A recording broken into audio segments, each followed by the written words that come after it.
one more moment. Okay, Shavua Tov, everyone. We're in chapter 9 of Sefer Yehoshua. We're going to start. I'm hoping that did people have the chance to print out the sheets I sent with the maps? Did people have a chance to? If people have the sheets, then, or even to share, how many people can be looking at the maps I sent? If we have enough people who have it that everyone could see, then we'll go over it quickly. If not, we can keep it for a different week. How many people have access to looking at the map? Not too many. No, everybody. Let's Alex, yes, everyone or not everyone?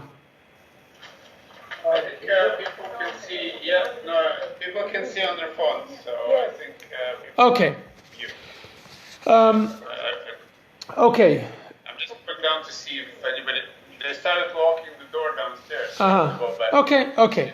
So before we start the chapter, I want to give just some kind of. We've been seeing. The book of Joshua is traditionally divided into 2 or even 3 sections. The first section of the book of Joshua we completed last week, and that is chapter 1 until chapter 8. Usually, traditionally, that's considered to be the first large unit of the book.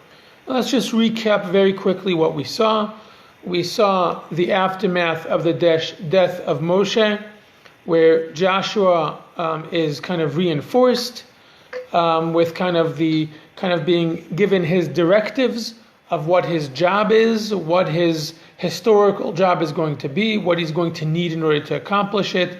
Chapter 2, we saw the story of the spies as they went and infiltrated Jericho, an encounter with Rachav. We discussed the similarities and the important differences between that spy story and the spy story. Chapter 3 and 4, or the next few chapters, we saw the whole event of the crossing of the Jordan River, with the comparison to the crossing of Yam Suf, of the Sea of Reeds. So we saw basically right after we saw the kind of like the link between the Torah, the 5 books, or the ending of the 5 books, and as they're about to go into the land, the first steps, literally, that they take into the land of Israel. We saw the war in Jericho.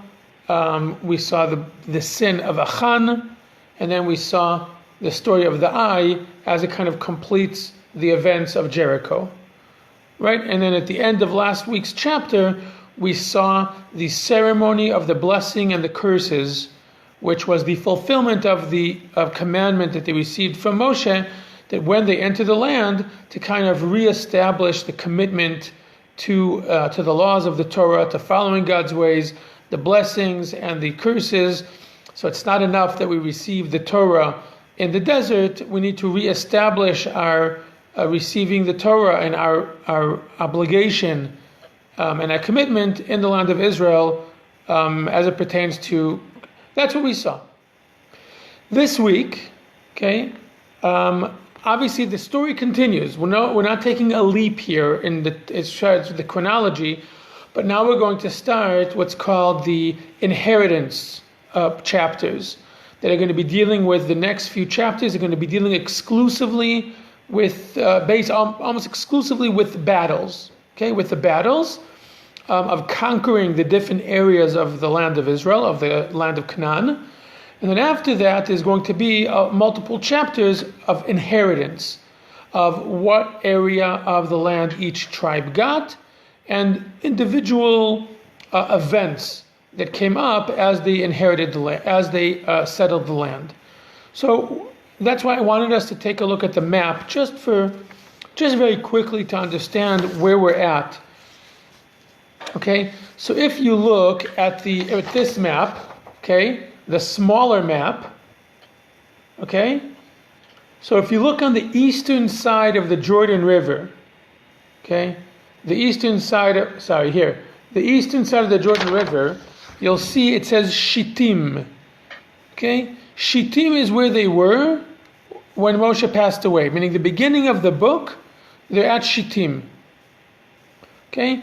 They then cross over. Hopefully you see the Jordan River, right? The body of water you see at the bottom of the page is the Dead Sea. Okay, this. Okay, this is the Dead Sea. And right above it, you see the red arrow. And that arrow is the route that they took when they crossed the Jordan River. Okay? And you see there's where the red arrow ends, there's a little dot says Gilgal. Gilgal was where their main encampment was. That was their base. That's where they erected the Mishkan, the tabernacle, and that was the base of operations from which they then went for all of the other battles that we're going to see unfold. And then you see there's two yellow arrows that go to Ai. So last week, right, they were in the Gilgal. The Gilgal is right next to Jericho. That's where they launched. From there, they launched the attack against Jericho and the whole ceremony we saw with Jericho. Gilgal is where they also erected the 12 stones, that whole ceremony. Then Jericho, and then you see Ai and Bethel. Okay, you see Ai and Bethel. If you see the yellow arrow that goes up, okay, the yellow arrow that goes up over here, that's the end of last week's chapter, when they went up to do the ceremony of the blessings and the curses. The resolution in this map is very high, so things look far, but they're not that far. They're not that close, but they're not that far. Okay. You can see the scale on the top is 20 miles, yes? Correct. Oh, right. Correct. I didn't even notice that. Correct. 20 miles. Right. So the distance from where they were after the Battle of the Ai. You see, Ai and Bethel were very close to each other. Probably, 2 miles. I don't know. Maybe 2-3 miles. So they conquered Ai and Bethel. Now, if you go to the larger map. And we're going to end this section just so we get our bearings, because we're going to be referring back to these maps or other maps in the next few chapters. So you see in the larger map, you see this arrow over here. This arrow over here. Okay, this is what we just saw in the other map. Okay, that's where they crossed. And if you look in the little letters, you see I. So where is Ai? You look a little bit down from the Ai, you see Giv'ah, and you see Jerusalem. So that's the direction they're heading. Now, if you're thinking about where they're coming from Jericho, they're going up the mountain. Okay, they're going up towards the mountains of Judah. Okay, and they conquer Ai, and they conquer Bethel, and now it should be very easy for them to head south through the area that today is called the Binyamin, okay, and very close, very short distance to get to the area of Jerusalem, even though it is not mentioned up to now. In the book it was not mentioned, okay, and we're going to open up this week's chapter. So now we understand where they are, and it's important that you see in the previous map, okay, right under Bethel is a city called Givon. Okay, Givon. Remember that name. It's a very important name, and we're going to refer back to it later. Okay, any questions about the map, about how this fits with what we saw? Any comments, questions about the maps, anything before we start the chapter? No? Okay, let's start.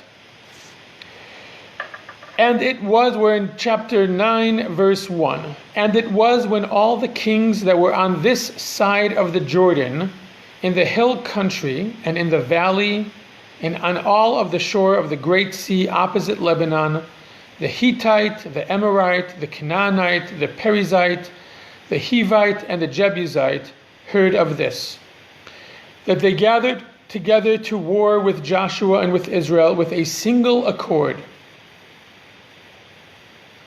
Okay, we're going to stop here. Any questions, comments? I think it's pretty self-explanatory.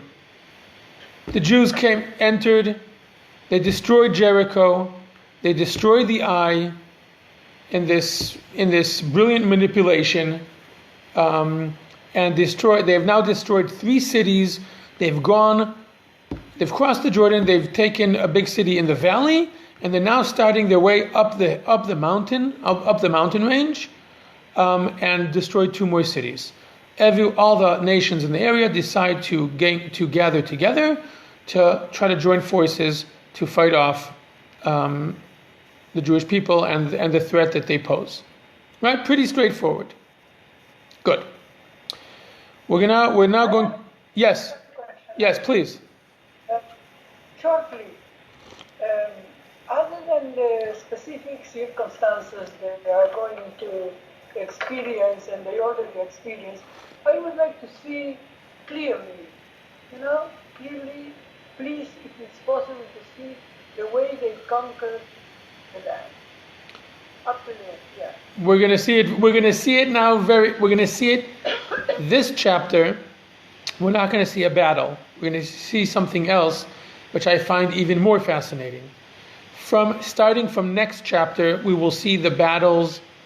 We're going to see it also on the map. We will see how they advance and slowly but surely conquer larger parts of the land. Okay, this chapter is really a fascinating story, which it is almost impossible not to make political. It really is very difficult to read this chapter without being very political. I will try to keep my interpretation to myself, but it speaks for itself in a variety of directions. Let's start. Verse 3. And the inhabitants of Gibeon heard. Remember, we said Gibeon. That's the city that they're right next to. And the inhabitants of Gibeon heard what Joshua had done to Jericho and to Ai. And they also acted with wile, or I don't like that translation, with cunning, yes. They also acted with cunning, and they went and disguised as ambassadors, and they took worn sacks for their donkeys, and wine bottles rotten, split, and tied together, and worn patched shoes on their feet, and worn garments upon them, and all the bread of their provisions was dry and moldy. And they went to Joshua to the camp at Gilgal, because that's what we say. Even though they finished the battle by Bethel and Ai, they headed back to the main camp, where the whole nation is, back in Gilgal. And they went to Joshua to the camp at Gilgal, and said to him and to the men of Israel, "We have come from a distant land, and now make a covenant with us." And each of the men of Israel said to the Hivites, "Perhaps you dwell in my midst, and how can I make a covenant with you?" And they said to Joshua, "We are your..." You know what? Wait. Let's continue reading.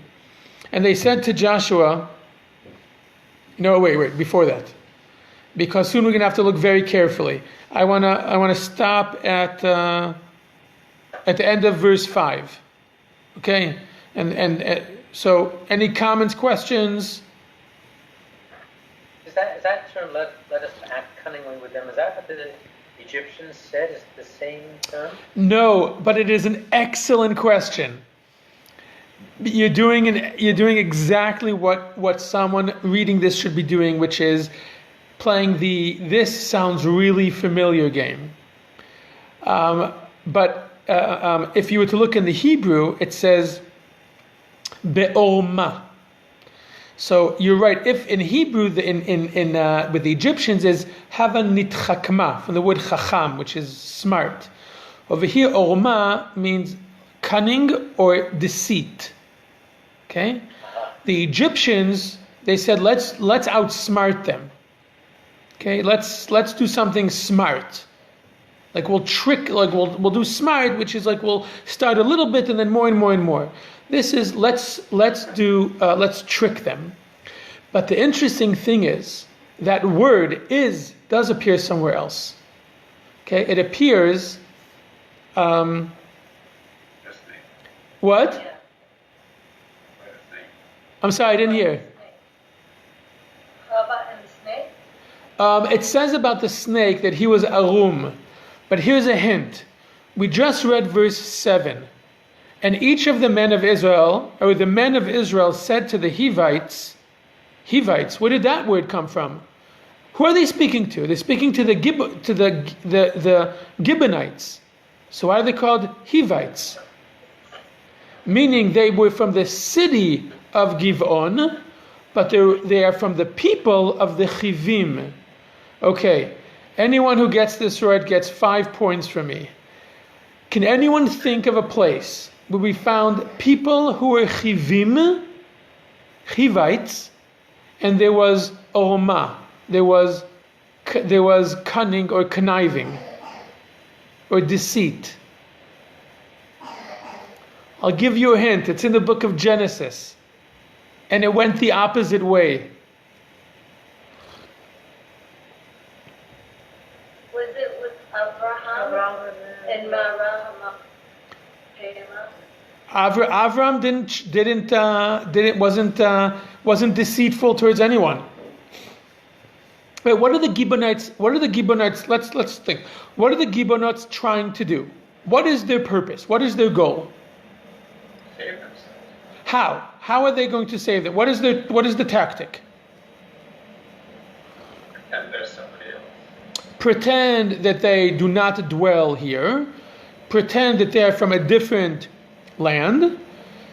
Therefore, the Jewish people, and we'll talk about this soon, won't have an issue to create a covenant with them.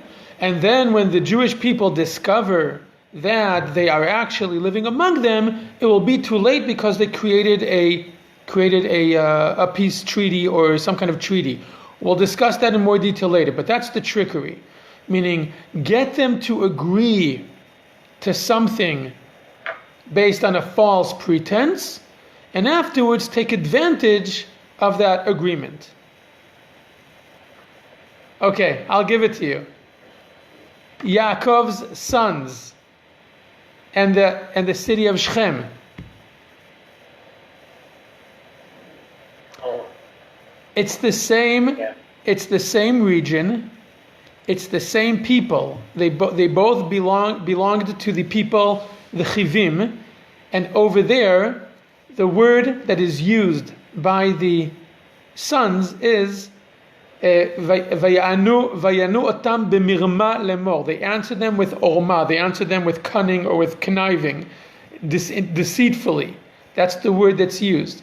So we're not going to talk right now, at least right now, about it is a clear flashback to that, because now it's happening in the reverse.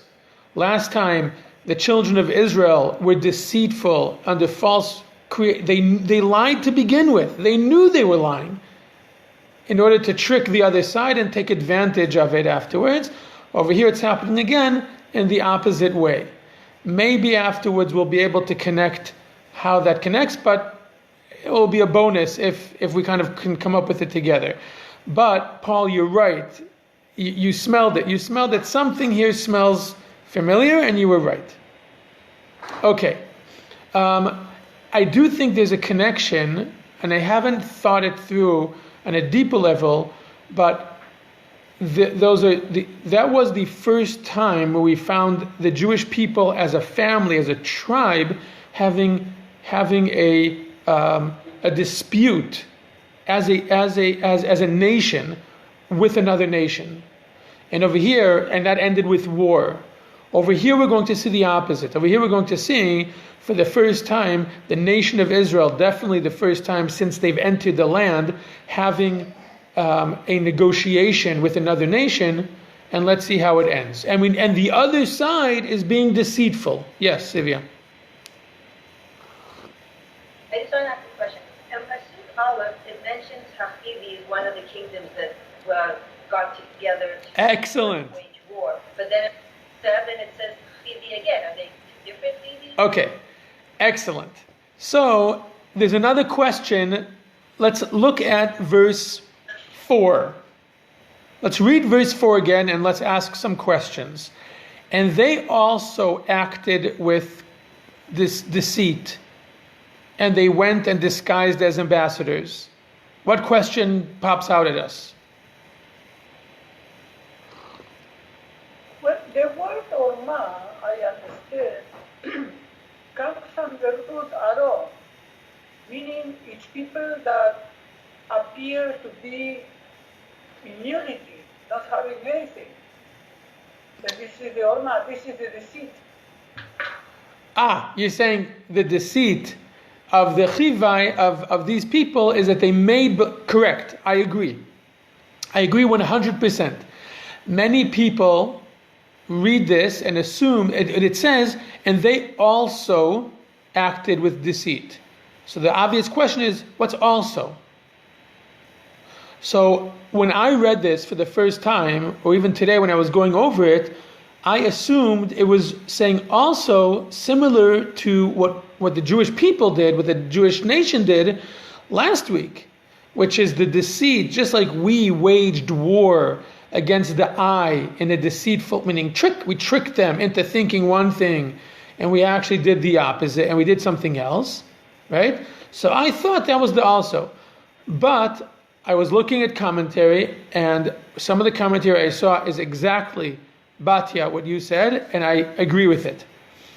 And that has to do with Sivya's question. So these people are from the Chivi. And it just said in verse 1 that all of the nations, all of the tribes, from all the different groups, got together to fight. So it seems that either this faction of the Chivites, but we'll see later on that the treaty was made with 4 different cities. They were all, and we'll see it on the map afterwards, meaning that the deceit of the Chivim was not was when it says they were deceitful towards both sides. They were deceitful towards their own, making them think they were they were hedging their bets. It's very smart. On the one hand, they said we're going to join together forces with all the other tribes and all the other nations in the land to battle the Jewish people, to battle Am Yisrael. At the same time, we're going to turn our backs on them, and we'll see later on, because later on, not in this chapter, in other chapters, the other nations are going to turn against the Gibeonites because they betrayed them, and then the Jewish people are going to go because of the treaty, and they're going to fight in the defense of the Gibeonites against all that. It's really going to, it's a really fascinating how this is going to unfold. But the Gibeonites were at the same time, while they were in a pact with all the other nations to attack the Jewish people, they also were deceitful to their own people, to the people that they made an alliance with, as well as to us. So very sophisticated. Yes, Galinda. Yes, Galina. The deceit is to show themselves fearing God, to show themselves religious, No. at the same time to show themselves victimized. They say, we are here because we heard Hashem. Wait, no. There's no presumption even, meaning it's very interesting. Because it's not as if it's being told, meaning we're told to begin with, they are being deceitful, meaning everything coming out of their mouth is going to be a lie. There's no pretense here. For us the readers, there's no suspense here. Meaning we're being told ahead of time, this is trickery. They're doing it because they want to save themselves. They're doing it because they don't want to die. And they'll say this later on. Yes, Galina. When you're reading Pasuk Bet, it's written that they התקבצו ביחד להילחם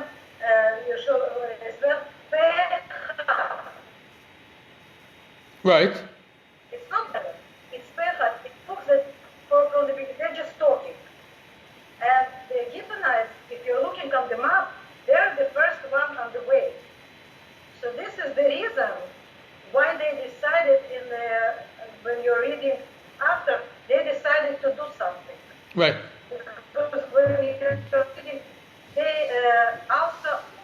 acted. When you start the fourth, it says they also acted. It means that the people, all the nations, they just talk.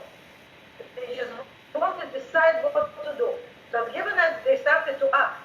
Right. Okay. The first one was Right. Yeah, it makes sense.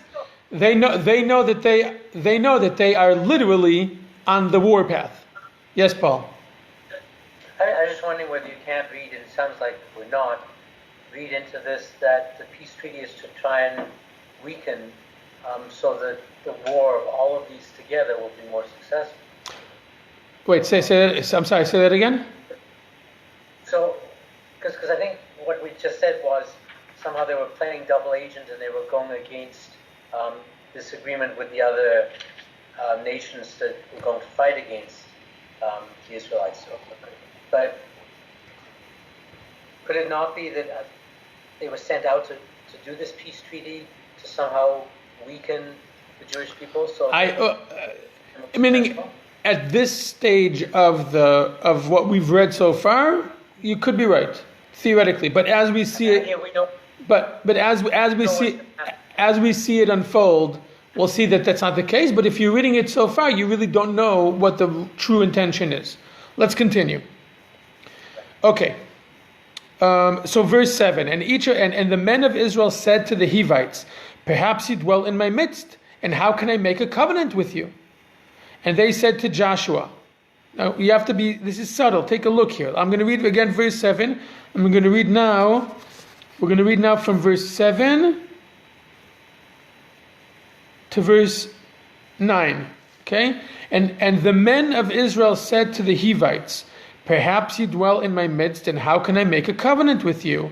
And they said to Joshua, we are your servants. And Joshua said to them, who are you, and from where do you come? And they said to him, from a very distant land have your servants come, because of the name of Hashem your God, for we have heard of his fame, and all that he did in Egypt, and all that he did to the two kings of the Amorites that were on the other side of Jordan, to Sichon, king of Heshbon, and to Og, king of Bashan, who is in Ashtaroth. And our elders and all the inhabitants of our country spoke to us, saying, take provision in your hand for the journey, and go toward them, and say to them, we are your servants, and now make a covenant with us. This our bread we took hot for our provision out of our houses on the day we set out to go to you. But now, behold, it is dry and has become moldy. And these wineskins which we filled were new, and behold, they are split. And these are our garments and our shoes are worn because of the very long journey. And the men took of their provision and did not ask counsel of the... Actually, wait, let's pause here before 14. Questions, comments, there's a lot here. Yes, Galina. I think the first question, why they didn't ask them, from what country you're coming? They did. Far. They did. They didn't answer. And if it's very, very far away country, who cares about this country? Our plan is to conquer Eretz Israel. Great. Okay. Wait. Okay, good. First question is, doesn't it seem suspicious? Look, in verse 7 they say, in verse 6 they say, we have come from a distant land. And Yehoshua says, where? I want to know. And they say in verse 8 of verse 9, from a very distant land. So the first time they say from a distant land, the second time they say, not only is it distant, it's very distant. You would think that this is, they'd catch on, that the Jewish people would be suspicious. But yes, and your second question, Galina, I think is an even better one, a more interesting one, which is, okay, if you're from such a distant land, why you want to make a covenant with us?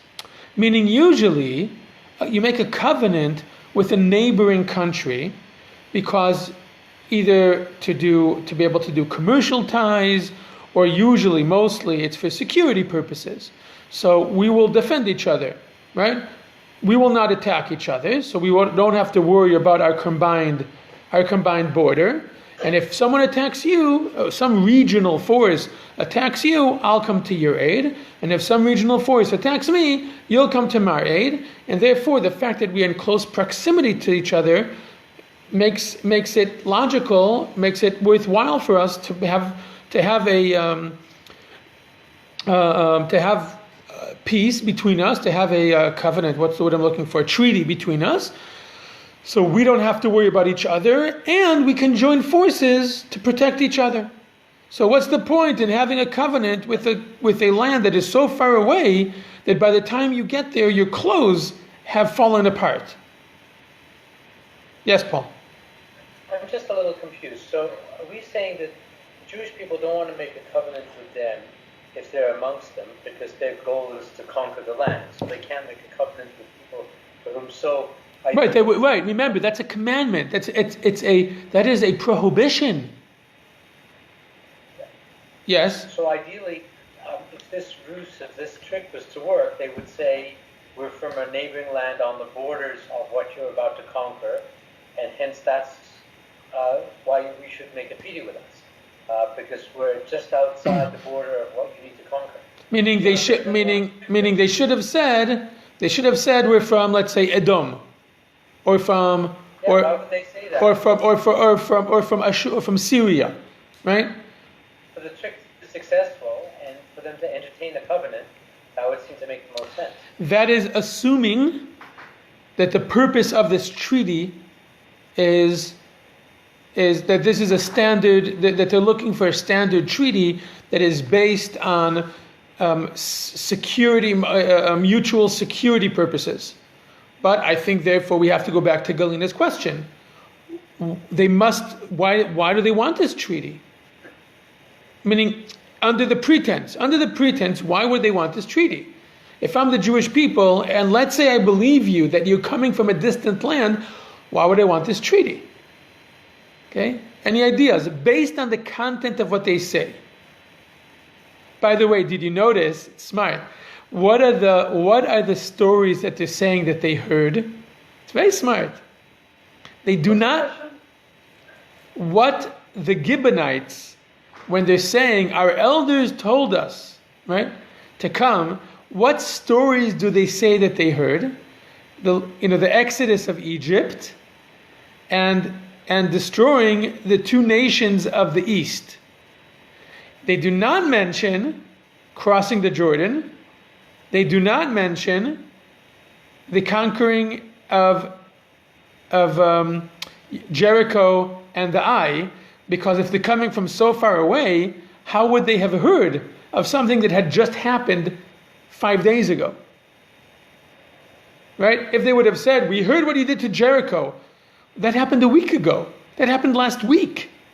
How could you have possibly have heard it already? So based on the content of what they say, what could be the pretense for the covenant, for the treaty? Yes, Batya. I believe they heard the same thing that Yitro Hotel Moshe heard. First thing. The second thing, when I like this story because everybody gets what he wants. They save their lives, and Israel gets some help. Couldn't we do the same thing with the Palestinians? Maybe I said at the beginning.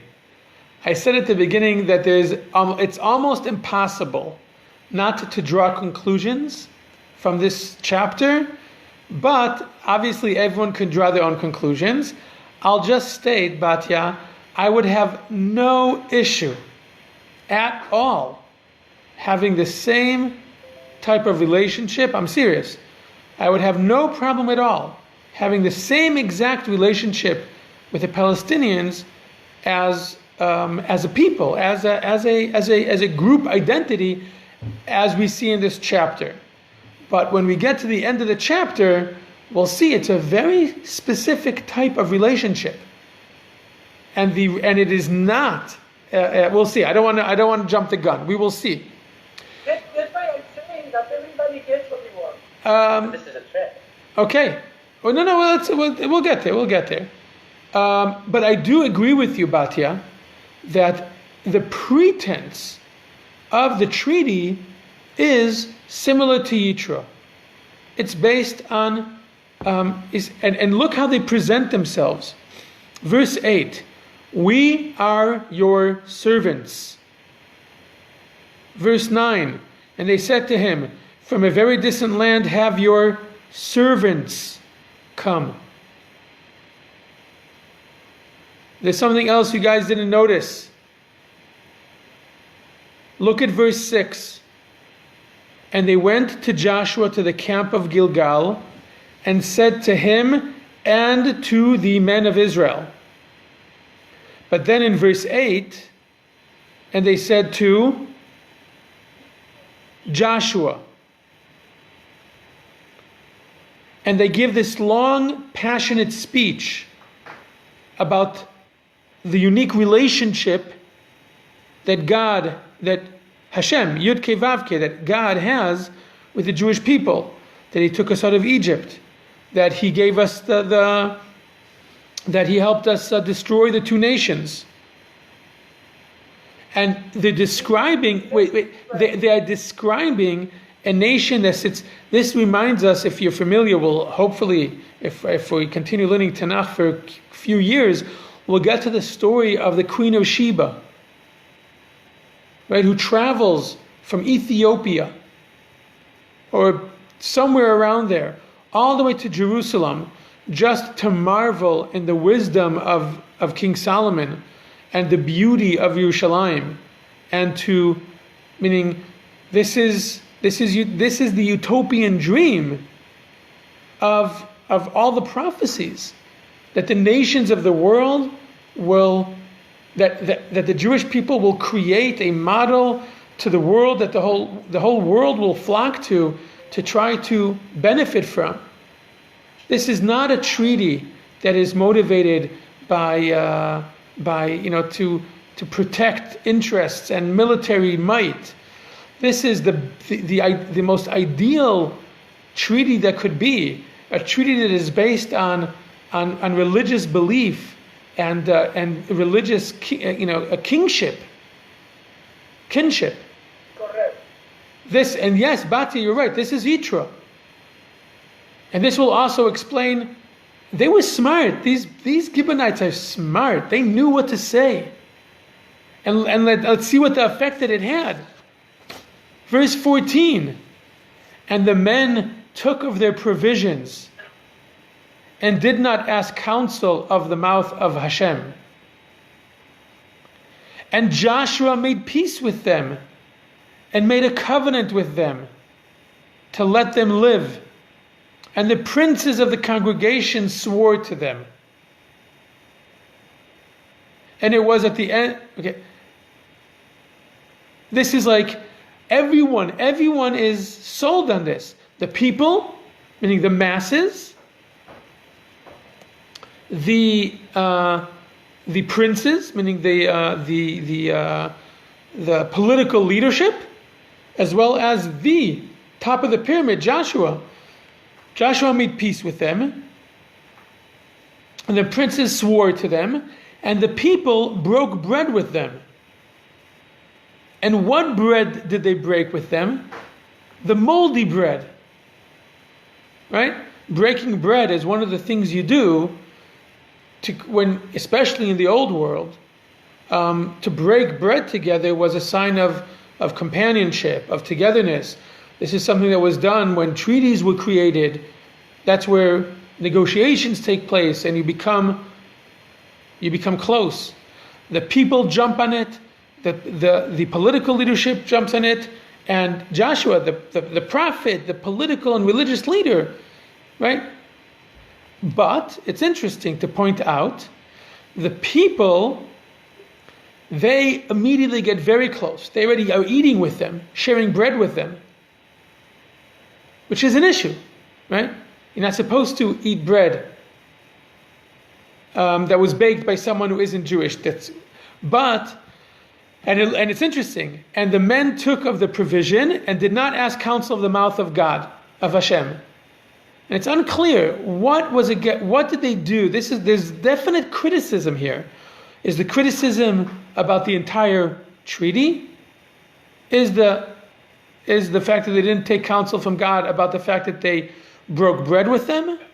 Is it about the fact that the princes swore to them? It's unclear, but there's definitely a hidden. And it is like, why didn't they ask counsel from God? But it's very clear how all layers of the nation just jump on this opportunity after hearing this impassioned speech. I think this is a good first example of how at the first opportunity, and we'll see soon, even though they were being lied to, and we'll see the reaction, the Jewish people in nature are, when the option of peace is presented to them, they jump on it in 1 second. They didn't even bother asking God if this is the correct thing to do. It was clear. The people did it. The people jumped on it. The princes jumped on it. Joshua, everyone. Sure. Of course we want to create treaties and covenants and cooperation. Of course we want to. Although, it's interesting. What's the difference? Okay, we have the nation jumping in, the princes and Joshua. What is the difference between how much each one of them, like, there's differences. Each one is doing something else. What is the nation doing? Well, they are acknowledging the truth. They are speaking the truth. They are saying, we recognize that because we wanted to save our lives. And now, whatever you want to do with us... No. I haven't reached that point yet. I'm saying the nation of Israel, what is their form in which they established the treaty? By breaking bread, by receiving from the other nation and sitting down to eat with them, which the verse says they did without taking counsel from God. There's criticism there.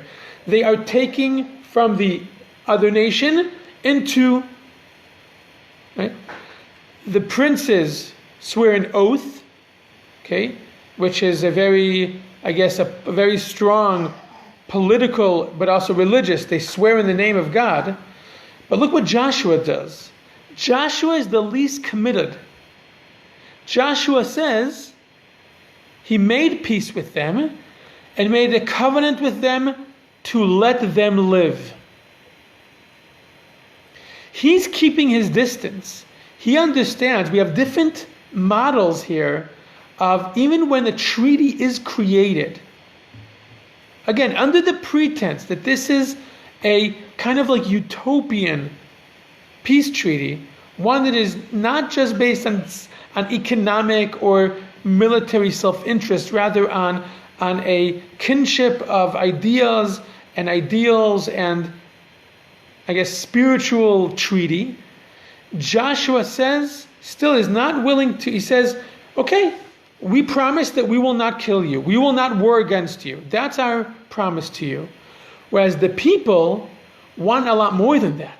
When they're making the masses, they don't want to just say, okay, you're over there, we're over here, we want to attack you, you want to attack us, we respect you, you respect us, and that's it. That's Joshua. I know who I am, I know who you are, and we'll stay away from each other. Out of respect. And out of understanding that we understand each other's place. But the people are saying, no, we want to sit and eat bread with them. We want to be one with them to some degree. We want to receive things from them. We want to import. I'm not just talking about necessarily goods, because I don't think that's an issue, but we want these people we want to be close with these people, and over there Joshua seems to have a very different outlook. But we got to continue. First of all, comments, questions. Well, yes. As I said, I do believe that the text would like to show us what's happening when humans finally say their truth, when they show themselves the way they are, when they finally say, we were afraid, we were Wait, so because of the fake path. So he says the truth. Yehoshua is willing to, what is the word, to promote peace and to avoid attacking somebody that is.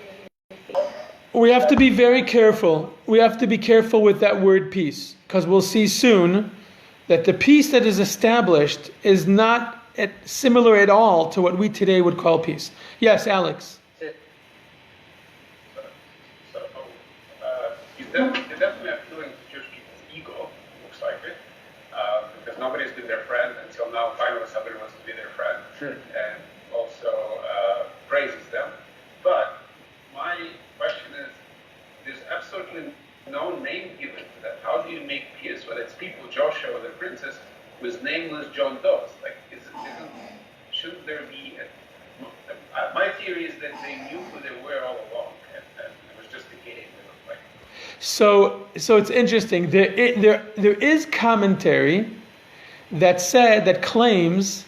I don't accept this commentary. I have difficulty with his commentary, but but Alex, what he is saying, there is classic commentary that says that the Jewish people knew very well that these were people who were among them, and they did this in order to create dissent amongst the enemy, which it did.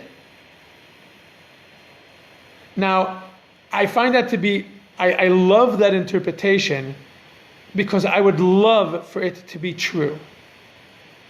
Because it's just, from a strategy perspective, it's great.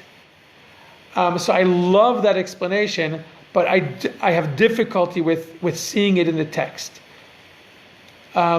Because then it would tell its story, meaning the Tanakh, the prophets have no problem describing sophistication of that level, as we saw last week with the eye, meaning the description of the strategy and the ambushes and the stages was very specific.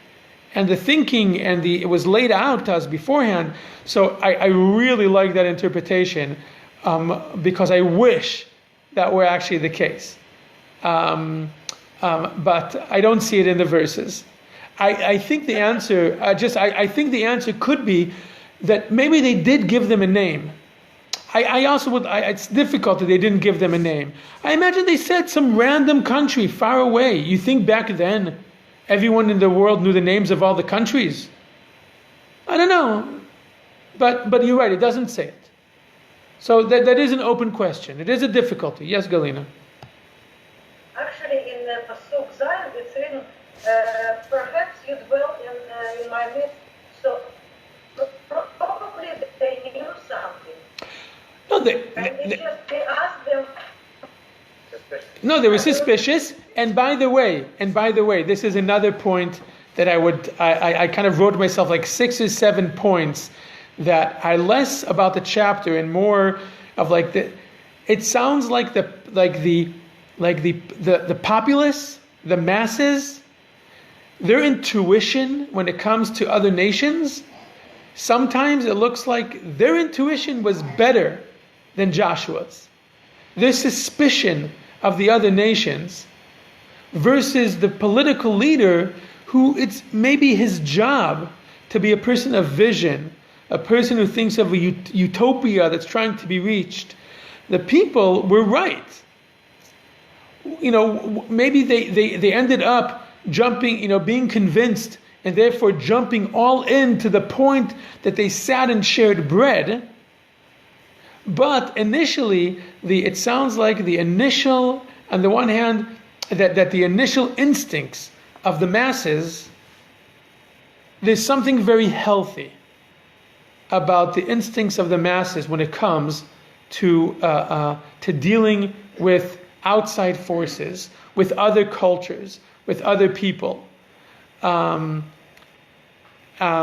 and maybe it's the leaders who are maybe more progressive, maybe they are more visionary, maybe they are that tend to try to push the people in a direction against their initial instincts. In this case, the instinct of the masses, and I think many times the instincts of the masses are healthier and more accurate when it comes to outside threats and outside cultures. So yes, they were suspicious, but at the first, they heard this impassioned speech, and I think this is point two, that the Jewish people in their nature have a very strong tendency towards peace, towards, not even though they are in the midst of a huge campaign to conquer the land, and as we've seen and as we've discussed in detail the last few weeks, are involved in acts of cruelty.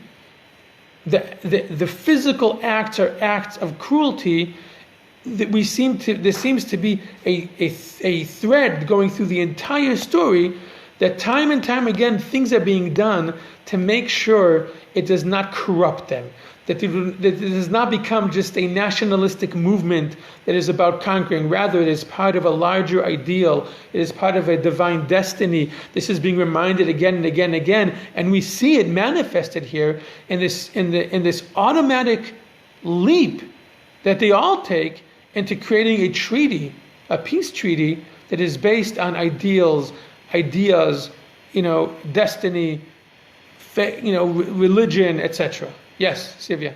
I just want to clarify. Oh, sorry. In verse 15, it says that Joshua made a peace with them and sealed a covenant with them to let them live. That doesn't mean they still couldn't take the land. It's kind of similar to what they did with the woman in Jericho. They said they wouldn't kill her and her family, but they still took the land. Yeah, but remember that as far as Joshua knows, they're from a different land. They wouldn't be taking their land anyway.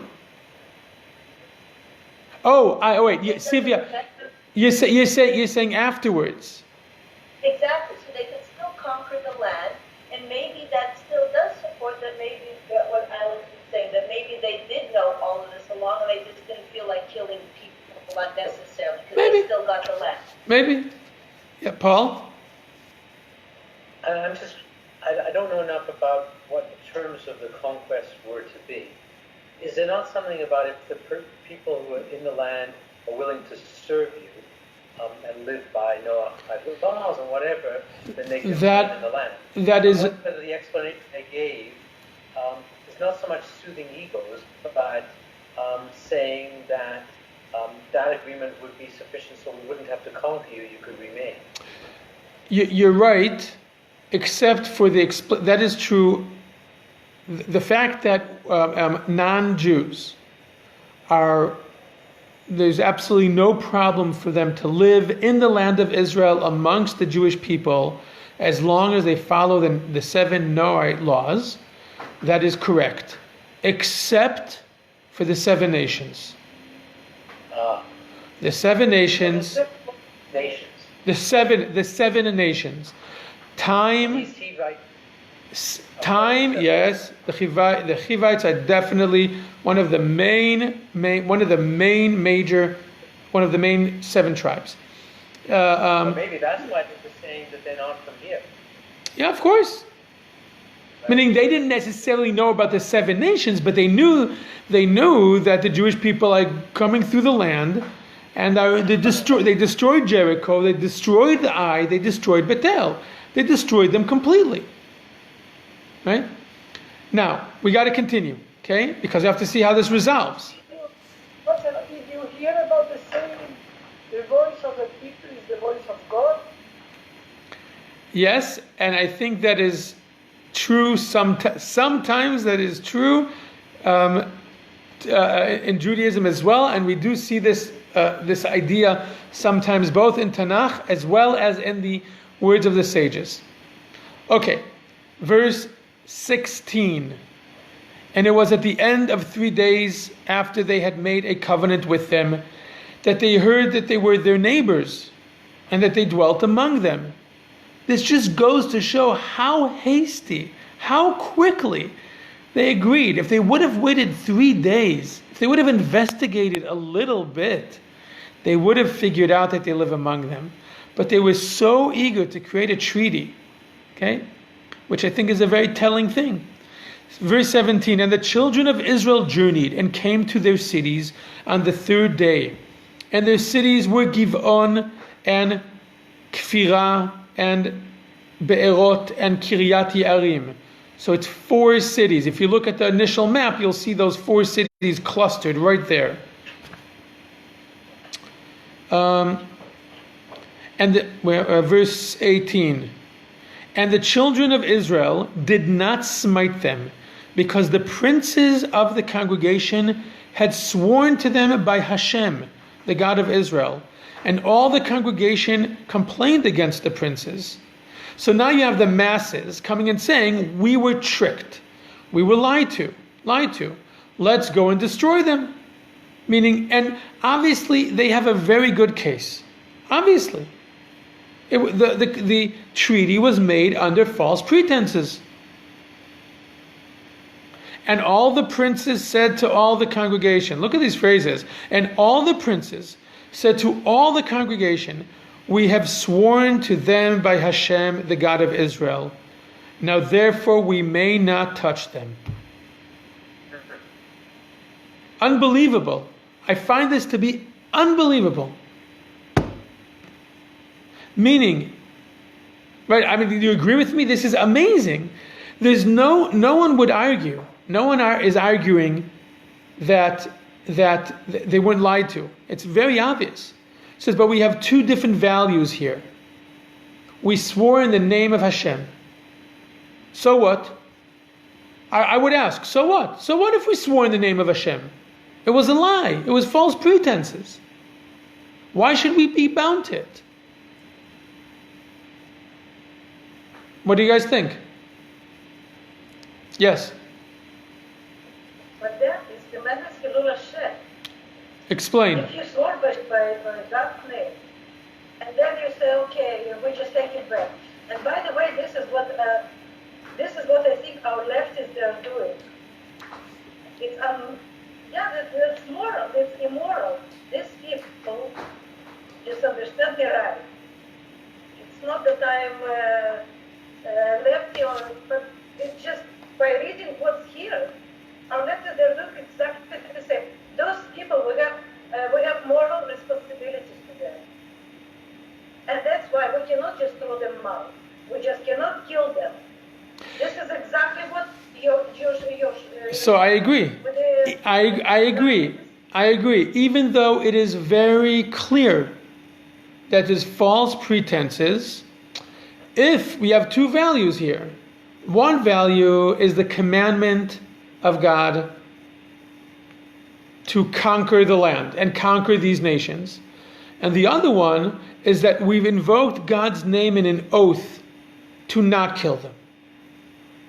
Now, of course, we might be right from a factual perspective if we to come and say that the oath that we took was false. But I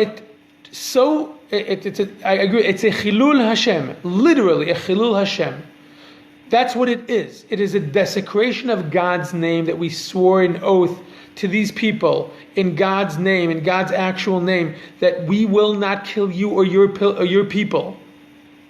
And then you go, and therefore you have this debate between one commandment of God, which you're obligated to, which is to kill them and conquer their cities, and another obligation, which is not to say God's name in vain.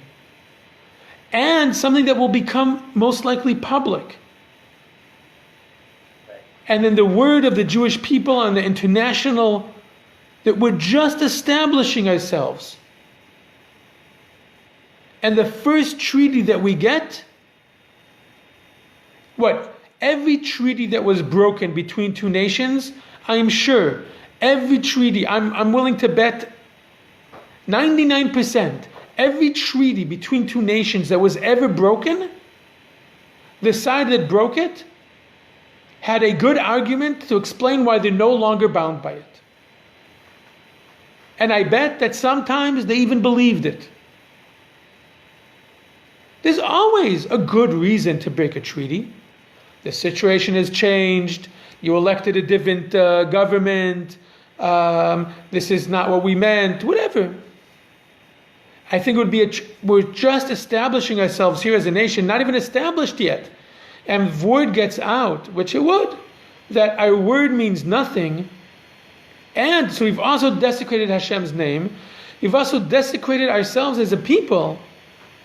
And therefore it seems that and I'm not sure that politically I'm so comfortable with this, but I think it's very evident from this chapter that it's establishing the idea that, again, I'm sure everything has limits, but that what the nations, making sure our word means something on the international stage is significant. It's not nothing. Even if it comes up against other ideals and other obligations, having our word mean something and not turning back on our word it has significance. Does that mean, I'm going to be I don't want to get into political argument, okay? But does that mean that every single treaty that the state of Israel has made in the last 70 years will be obligated to forever? I don't know. I don't know if that's what I'm saying. I don't know. Does it mean that I think that we should be obligated because Yitzhak Rabin signed the devastating Oslo Accords, that we should be bound to it forever? I don't know. I don't know. My intuition is no. But I would have to struggle with this chapter before deciding to, as a nation, break a treaty or an agreement that we made with another nation. I think maybe sometimes in this case, we'll see, it's not without conditions.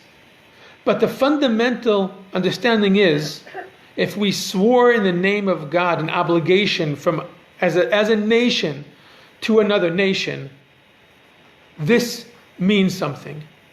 You cannot expect to create relations in the world if you're going to turn on your word, and after you've made an official treaty. It doesn't mean that from this chapter I will immediately assume political statements on today, but I think this chapter already, and we haven't finished yet, has given us a few very significant directions. This is the first time that the nation is encountering not just war, but negotiations of a treaty, of peace or of cooperation. Let's continue. We got to continue. Okay? Yes, Paul. Two very quick observations. I mean, as we made the analogy before, Yaakov was very unhappy with Shimon and Levi because of how the Jewish people or the Israelites would be viewed at that time, because we were new and how we would be perceived as not keeping our word. So it seems like the mirror of that is true. And maybe the other lesson is just be very careful, very, very careful what you agree to. 100%. 100%. And I'm going to listen to the balanced with interest for sure. Right. Okay. Let's continue. No problem. Let's continue a little bit. Let's see how it ends up. And we see how the people are being the nation is very upset. Says, and the princes say, we can't. All of the princes said this, okay? But look what they do. They're not going to just accept it. They're not going to accept this lying down. This, verse 20, this we will do to them and let them live. And there will be no wrath upon us because of the oath which we swore to them. And the princes said to them, let them live. So they become hewers of wood and drawers of water to all the congregation, as the princes has spoken to them. And Joshua called for them and spoke to them, saying, why have you deceived us, saying, we are very far away, we are very far from you, when you dwell among us? And now you are cursed, and there shall never fail to be slaves from you, and hewers of wood and drawers of water for the house of God. And they answered Joshua and said, because it was certainly told to your servants how the Lord your God commanded his servant Moshe to give you all the land and to destroy all the inhabitants of the land from before you. And we were very afraid for our lives because of you, and have done this thing. And now behold, we are in your hand, as it seems good and right to you to do to us, do. And he did so to them, and he delivered them from the hand of the children of Israel, and they did not slay them. Meaning the nation still wanted to kill them, and Joshua did not let them.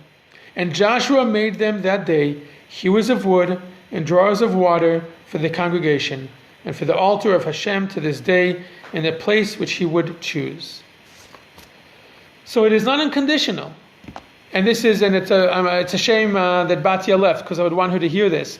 Because this is the model. The model is a model of servitude. Not necessarily slavery, because we'll see later on, not in Joshua, but in other books, that they weren't necessarily slaves, but they were at the bottom, at the most bottom rung of society, and they were not given some important collective rights or standing. They were servants, and they were okay with this. And they said that from the first moment. They introduced themselves as servants. But it's interesting, because they were servants in the service of God. That's what it says, right?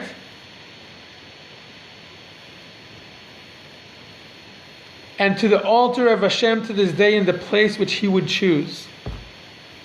Meaning, if the nation that lives among us, or the people that make among us, it's not just about accepting the 7 Noahide laws. That is maybe the halachic legal requirement from each individual. But the other thing is that as a group, and this is not going to sound politically correct at all, because it isn't politically correct. As a group, they're at the bottom rung. And as long as they are willing to accept that whatever the place we give them is their place, I know how bad this sounds. But again, just like I said, that I would have to struggle with the state of Israel today, going back on any of its agreed upon treaties, and I would have to struggle with this chapter to do that today, to cancel the Oslo Accords or something else. I would want to, but I would have to give a good answer. I would have to struggle with this chapter. Can you hear me now? Okay, you have difficulty. Yeah, can you guys hear me? Can you repeat your last sentence? Yes, I said just like I personally would have to struggle with this chapter, in formulating an opinion about the state of Israel, canceling or breaking treaties that left-wing governments made, I would have to struggle with this chapter in formulating an opinion on that.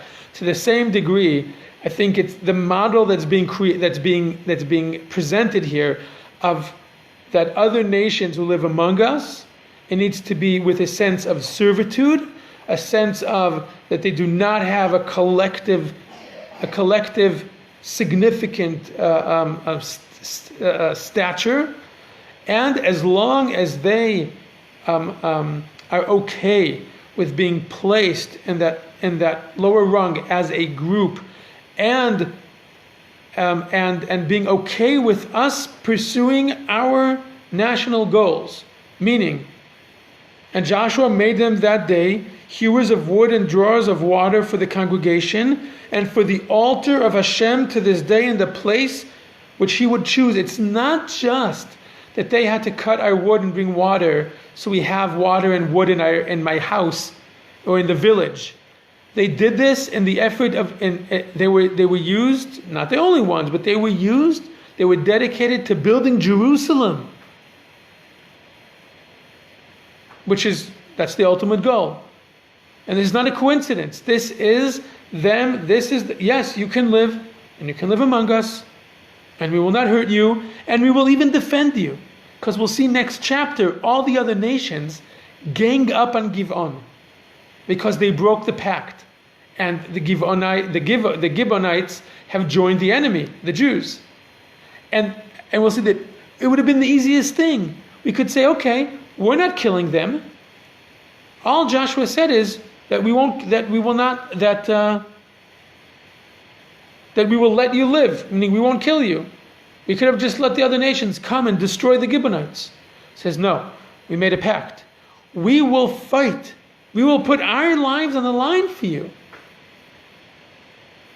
Because we made a covenant, a treaty. But as long as there's a sense of servitude, I'm not saying that we need to take that.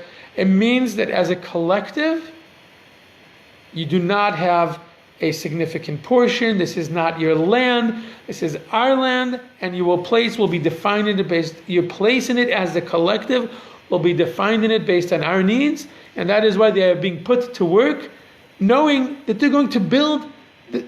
Which they will, they do. They are part of the effort to build Beit HaMikdash when we come to Shlomo. So I think there's a very interesting balance here between I find it to be an amazing chapter with so much. Yes, Galina? You were talking about collective, not talking about group. What about personal? If somebody wants to live, he wants to leave this group and let's say,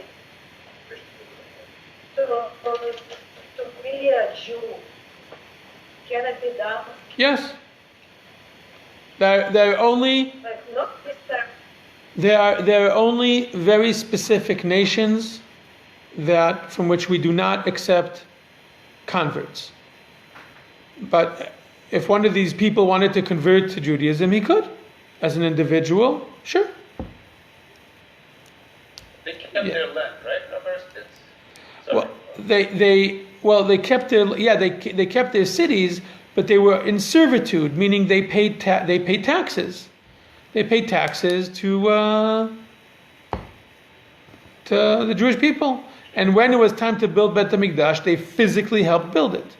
They physically, were hewing stones and schlepping stones, dozens of kilometers away to build the temple in Jerusalem. Yes. How long is the socket active? I'm sorry? 25 years or forever? Or like a mortgage for 25 years? How long is the socket agreement with the state? Forever? That's what it looks like. It says, just a second. What happens Meaning it wasn't defined. You're right, it wasn't defined. So the assumption is it's forever. We do find in later generations, in the generation of the Mishnah, the descendants of the Givonim were still they were living. At some point they kind of assimilated, meaning they became part of the Jewish people. But they were kept separate. In the Mishnah, they are mentioned as a distinct group, and the Mishnah is the end of the second temple. That's 1,000 years. 1,000 years after these events. Yes, 1,000 years after these events, they are still a distinct group amongst the Jewish people. So they're among Jewish people, right? They're part of the Jewish people. Eventually, they assimilated completely within the Jewish people. As far as we know, I don't know any Gibeonites. So, and we do know that for 1,000 years they lived amongst the Jewish people, but as a distinct group. Yes. Last question. Okay, we cannot kill them. We cannot we have agreement, but can we make their life unbearable and impossible to live, so they will leave? I cannot answer that question from this chapter. There's nothing in this chapter that would suggest that. Right now, all I can say is based on this. And I imagine if that's what Joshua felt was the right thing to do, I'm sure he could do it. But he says, no, this is what we're going to do.